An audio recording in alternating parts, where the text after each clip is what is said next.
నన్నెందుకు మోసం చేశావు అంటూ ప్రవళిక రఘురాం చెంప పగలగొడుతుంది. ప్రవళిక, అనుకోని పరిస్థితుల్లో అలా చేయాల్సి వచ్చింది. నన్ను తప్పుగా అర్థం చేసుకోకు. ఒక్కసారి నేను చెప్పేది విను అని రఘురాం దండం పెడుతూ వేడుకుంటూ ఉంటాడు. అయినా కూడా ప్రవళిక అసహించుకుంటూ తోసిపడేసి వెళ్ళిపో ఇక్కడి నుంచి వెళ్ళిపో అని అరుస్తూ ఉంటుంది. రఘురాం ప్రవళిక ఫోటో చూసుకుంటూ ఇదంతా గుర్తు చేసుకుంటూ ఉంటాడు. అప్పుడే ప్రవళిక కారు ఇంటి ముందు వచ్చి ఆగుతుంది.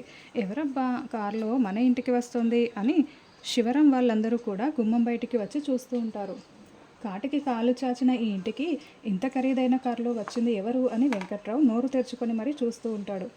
కిటికీ దగ్గర నిలబడి ప్రవళిక ఫోటోని చూసుకుంటున్న రఘురాం కారులో నుంచి ప్రవళిక దిగడం, ఇంటి ముందు కారు ముందరే నిలబడటం మొత్తం కూడా చూస్తూ ఉంటాడు.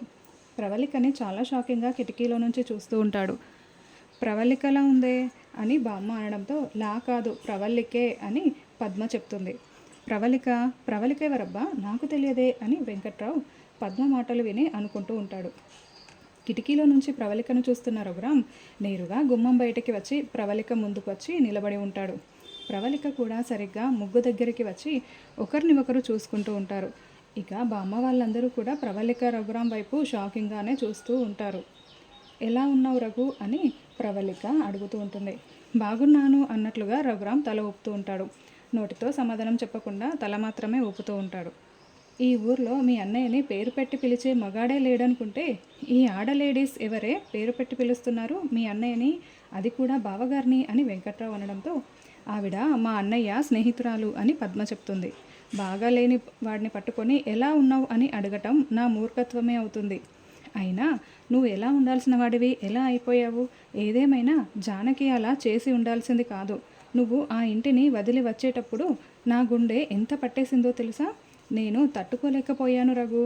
సీతమ్మతో కలిసి రాజ్యం వదిలిన రాముడు తెలుసు, కానీ సీత లేకుండా రాజ్యం వదిలిన రాముణ్ణి ఇప్పుడే చూస్తున్నాను అని ప్రవళిక చెప్తూ ఉంటుంది. రఘు, ఆ ఇల్లు లేకపోతే ఏంటి? నీకు నేనున్నాను, నా ఇల్లు ఉంది, నేనున్నాను రఘు, నేనున్నాను అని ప్రవళిక చెప్తూ ఉంటే బిట్టు, వెంకట్రావు, పార్వతి చాలా షాకింగ్గా సంతోషపడుతూ చూస్తూ ఉంటారు. అత్తయ్య, శివ, రఘు, మీరు నా గెస్ట్ హౌస్కి రండి. మీరు ఎన్ని రోజులైనా అక్కడ ఉండొచ్చు. అసలు ఎన్ని రోజులైనా అక్కడ ఉండొచ్చు ఏంటి? ఆ గెస్ట్ హౌస్ మీ పేరు మీదే రాసిచ్చేస్తాను. అప్పుడు ఆ జానకి కంటే పెద్ద ఇల్లు మీదే అవుతుంది. ఆ జానకి కంటే ఎక్కువ ఆస్తి మీదే అవుతుంది. పద రఘు అని ప్రవళిక రఘురాం చేయి పట్టుకొని లాగుతూ ఒక అడుగు ముందుకు వేస్తుంది. అయితే రఘురాం కదలకుండా అక్కడే ఇంచు కూడా కదలకుండా నిలబడి ఉంటాడు. రఘురాం రావట్లేదని ప్రవళిక షాకింగ్గా చూస్తూ ఉంటే వద్దు అని రఘురాం ప్రవళిక చేతిని విడిపించేసుకుంటాడు. వద్దు, నేను రాను అని రఘురాం అంటూ ఉంటాడు. అంటే అర్థం కావటం లేదు అని ప్రవళిక అంటుంది. నువ్వు అభిమానంతో ఆ ఇల్లు నాకు రాసిస్తానన్నా నేను ఆత్మాభిమానాన్ని చంపుకొని రాలేను. వద్దు ప్రవళిక, నాకేమీ వద్దు. దయచేసి నన్ను తప్పుగా అనుకోవద్దు, అర్థం చేసుకో అని రఘురాం చెప్తాడు. నాకు తెలుసు రఘు, నీ మనసేంటో నాకు తెలుసు. ఇన్నాళ్ళైనా కూడా నువ్వులాగే ఉన్నావు.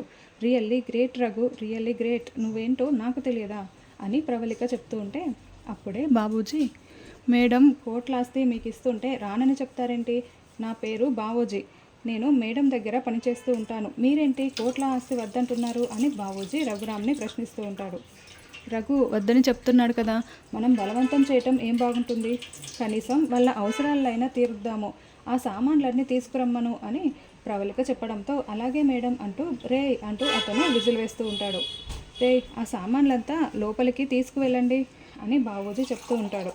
అప్పుడే ఒక ఇద్దరు మనుషులు సోఫాను పట్టుకొని రఘురాం దగ్గరికి రాగానే ఆగండి, ఏంటి ప్రవళిక ఇదంతా కూడా? నాకేమీ అవసరం లేదు, తీసుకువెళ్ళండి అని రఘురాం చెప్తూ ఉంటాడు. ఏంటి రఘు, నా గెస్ట్ హౌస్ ఇస్తానని చెప్పాను, ఉండమని చెప్పాను, ఏది వద్దని చెప్పావు. కనీసం ఈ అవసరాలనైనా నన్ను తీర్చనివ్వు రఘు, తీర్చనివ్వు అని నీ అవసరాలన్నీ ఎలాగైనా తీర్చినట్లు నన్ను తృప్తిపడనివ్వు. లేకపోతే నీ అవసరాలు తీర్చలేకపోయినందుకు నేను చాలా బాధపడతాను రఘు అని ప్రవళిక అంటూ ఉంటుంది. ప్లీజ్ రఘు కాదనకు అని ప్రవళిక బ్రతిమిలాడుతూ అత్తయ్య మీరైనా చెప్పండి అని బామ్మని పట్టుకొని అడుగుతూ ఉంటుంది. బామ్మ మౌనంగా ఉంటుంది. గెస్ట్ హౌస్లో ఉండమంటే ఉండట్లేదు, ఈ అవసరాలనైనా తీర్చనివ్వండి అత్తయ్య, ప్లీజ్ అత్తయ్య అని ప్రవళిక బ్రతిలాడుతూ ఉంటుంది. అప్పుడు బామ్మ, పోనీలే రఘు, మనం ఈ పరిస్థితి బాగోలేకే కదా ఈ ఇంటికి వచ్చాము. నీ స్నేహితురాలు ఇంతలా బతిలాడుతూ ఉంది, అవసరాలన్నీ తీరుస్తానంటుంది. అభిమానంతో తీరుస్తానంటే కాదనడం ఎందుకు చెప్పు?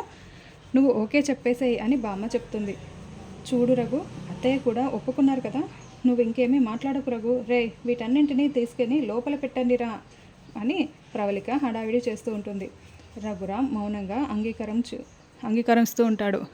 వెంటనే సామాన్లన్నీ కూడా వాళ్ళు లోపల పెట్టేస్తూ ఉంటారు. చూడు రఘు, నేను గెస్ట్ హౌస్లోనే ఉంటున్నాను. నీకు ఏ అవసరం వచ్చినా ఒక్క ఫోన్ కాల్ చేసి మాట్లాడు రఘు. నేను వెంటనే నీ అవసరాన్ని తీరుస్తాను. నువ్వు గుర్తు పెట్టుకో రఘు అని ప్రవళిక మరీ చెప్తూ ఉంటుంది. అవును, నువ్వు సెల్ ఫోన్ వాడవు కదా. రే, ల్యాండ్లైన్ తీసుకురమ్మన్నా తెచ్చావా అని ప్రవళిక బాబూజీని అడగడంతో, తెచ్చాను మేడం, ఇప్పుడే వెళ్ళి ఫిక్స్ చేస్తాను అని అతను ల్యాండ్లైన్ని ఫిక్స్ చేసి పెట్టు ఉంటాడు.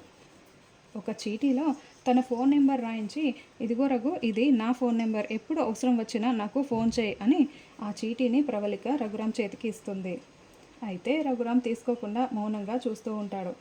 దాంతో ప్రవళిక బామ్మ చేతికి ఇచ్చి, ఇదిగోండత్తయ్య, నా నెంబర్, వస్తానత్తయ్య అని చెప్పి వెళ్తూ ఉంటుంది. ప్రవళిక వెళ్తూ రఘురామ్ని తిరిగి చూసుకుంటూ కారులో బయలుదేరి వెళ్తుంది. రఘురామ్ మౌనంగా లోపలికి వెళ్తాడు. తర్వాత జానకి పూజ చేస్తూ రఘురామ్తో గడిచిన జ్ఞాపకాలని గుర్తు చేసుకుంటూ ఉంటుంది. జానకి రఘురామ్కి అన్నం వడ్డిస్తుంది. జానకి, నువ్వు కూడా కూర్చో, కలిసి భోంచేద్దాం అని రఘురామ్ అంటాడు. అయ్యో లేదండి, మీరు తిన్న తర్వాత అదే కంచంలో ఈరోజు భోజనం చేస్తాను. ఎందుకంటే ఈరోజు మాఘమాసం కదా, మాఘమాసం పూజ చేస్తున్నాను. ఈరోజు భర్త తిన్న తర్వాత అదే కంచంలో భార్య తింటే చాలా మంచిదండి అని జానకి చెప్తూ ఉంటుంది. సరే రా, కూర్చో జానకి, నేను తినిపిస్తాను. నా కంచంలో అన్నమే కదా, కూర్చో జానకి. నువ్వు ఎప్పుడు పూజల పేరు చెప్పి ఏదో ఒక ఉపవాసం ఇలా ఏదో ఒకటి చెప్తూనే ఉంటావు అని రఘురామ్ అంటూ ఉంటాడు. అయ్యో వద్దండి, ఇప్పుడు నేను మీతో పాటే తింటే నా పూజ ఏమైపోవాలి అని జానకి అంటుంది. ఇది నువ్వు తింటున్న అన్నం కాదులే, నా కంచంలో ఉన్న అన్నం కాబట్టి నేను నీకు తినిపిస్తాను. అది తప్పేమీ కాదు జానకి, చెప్తే విను అని రఘురామ్ బలవంతంగా జానకిని తన పక్కన కూర్చోబెట్టుకుని గోరుముద్దలు తినిపిస్తూ ఉంటాడు. రఘురామ్ ప్రేమగా తినిపిస్తూ ఉంటే జానకి చాలా సంతోషపడుతూ ఉంటుంది. అలా అన్నం తినిపించిన తర్వాత జానకి అక్షింతలు తీసుకొచ్చి రఘురామ్కి ఇచ్చి ఆశీర్వాదం తీసుకుంటుంది. రఘురామ్ జానకిని ప్రేమగా హగ్ చేసుకొని దగ్గరికి తీసుకుంటాడు. జానకి ఇదంతా గుర్తు చేసుకుంటూ చాలా బాధపడుతూ ఉంటుంది. నన్ను అంతగా ప్రేమగా గుండెల్లో పెట్టుకొని చూసుకునే నా భర్త నా మీద కోపంతో నన్ను కాదని ఈ ఇంట్లో నుంచి వెళ్ళిపోయాడు. ఆ ఇంటికి వెళ్ళి ఆయన చాలా బాధపడుతూ ఉన్నారు. మేము సంతోషంగా ఉండేలా చూడు తండ్రి, మళ్ళీ ఆయన కోపం తగ్గిపోయి నన్ను దగ్గరికి తీసుకునేలా చేయి తండ్రి అని జానకి వేడుకుంటూ ఉంటుంది. తర్వాత ఆద్య భోంచేద్దాం రాపిద్దామా అని పిలుస్తూ ఉంటుంది.